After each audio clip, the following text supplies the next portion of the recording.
Hello there and good evening from me at the signal box this evening, and wishing you all a very happy blessed Easter this week, and thanks very much for watching. Don't forget to hit the like and subscribe, and we'll crack on with today's video. So what have I got before me on my portable workbench this evening? A little bit of licking and sticking going on here.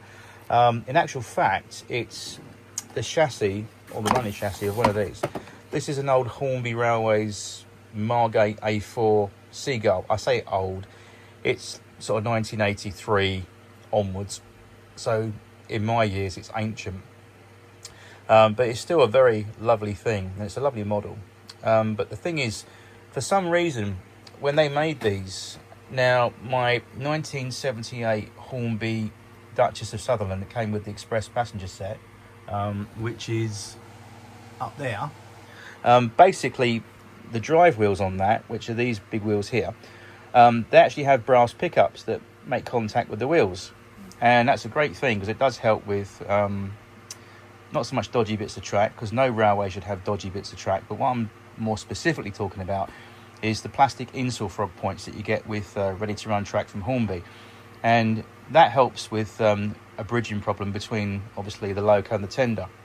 And being a tender drive, in simple mechanical terms, the motor is in obviously the tender, and it relies on pickup on one side of the tender wheels and what you call a live chassis, which is this thing here.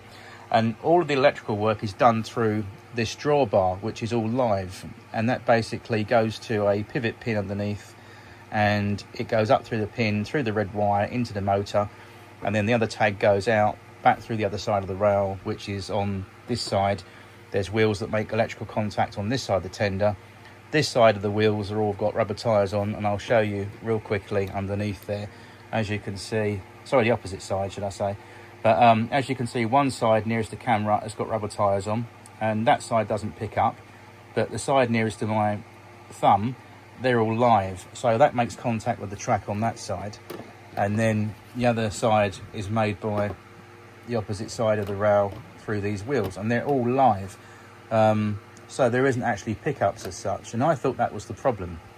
So I'm scratching my head and thinking, well, hang on a second, if all these wheels here are live, sorry, I'm just trying to get this back on the track with one hand. There we go, bosh him on there. Anyway, so as I was saying, if this is all live, so obviously the electricity is coming up one side of these wheels, either side, and then going up into the other side to make the circuit for the motor. So here's the thing. So technically all these wheels are making contact with the rail, which is great, and the electricity is going up through the rail, through these wheels, through this live drawbar and up into the motor. Well, it was a little bit of a stall problem with this loco, and I found that it was sort of stop start. Obviously I checked the wheels underneath, my track's clean, the wheels are shiny clean. I've hardly run this loco, so I'm thinking to myself, well, why is it stalling? And then I thought, hang on a second, it's relying on everything it's got from one single tiny little connection on the drawbar there, and there's basically a pin underneath, and if I flip it over I'll show you what I've done. So normally there's the drawbar, there's that brass pointy pin, it's a pivot pin that goes through the drawbar hole there, and it's met with two brass contacts that rub on either side of that pin, so it pinches the whole thing together, and thus creates the circuit. Well, I think because there was no physical electrical wire between here and the motor in a tender, it was just relying on that bare connection, that hole, and those two brass contacts to do all the job.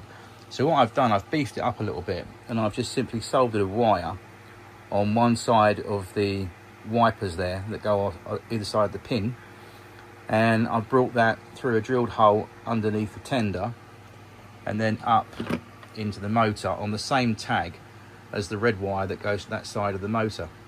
So in theory it should actually work a little better. Now I haven't, money excuse the pun, but I am actually bench testing this. It hasn't been on my railway, but I can guarantee you, penny to a pound, that's improved that, because what I'm seeing here as well, guys, you get this at home on your model as well maybe, there's a little bit of slight half a mil play in that hole. And what happens is, when this tender loco runs tender first, that way, and it goes that way, it's generally all right. But as soon as it runs forward, it's a little bit hesitant, because I think there's such a little gap in that hole. It's only a fine sort of gnat's hair of a hole. That's all you need to make a little break in the electrical contact and the continuity of the circuit. So I think by improving that, by putting that extra wire to that tag down through the tender and onto the pin so it's live proper, I think we can guarantee that it will pick up all the current that goes through this whole drawbar and through the whole chassis, because that's all live. It's a live chassis system. That's how it works. So basically, regardless of that pin, if the hole's a bit wobbly, it won't matter, because it's taking direct power from the brass contact that's soldered onto that plate there, which is all live. So it's taking plenty of juice through all this up to the motor. So when we switch it on, there we go, see? Now, admittedly, my bit of test track here is absolutely filthy, but I'm pretty sure that's actually going to work half decent. When I get this running on my railway at some point, I think that will be much an improvement. The problem I was getting, basically, as I mentioned real quickly, is that it was stalling a lot over point work, and I couldn't work out why. And I thought, well, shall I fit? Because I had some guitar wire, and I was going to flip it over and put some brass wipers that made a contact with the back edge of these driving wheels. And I thought, well, it could be done, but hang on a second, let me actually test the continuity of the chassis. And yet, surprise, surprise, all these wheels and all these con rods and all this linkage is all live, because it's a live chassis.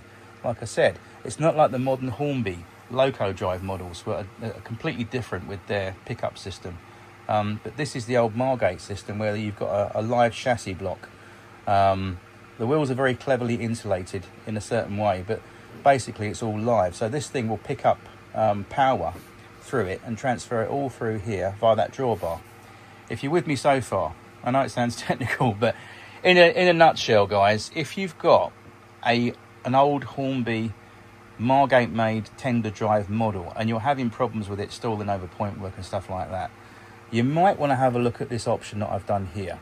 It's really, really simple, easy peasy to do.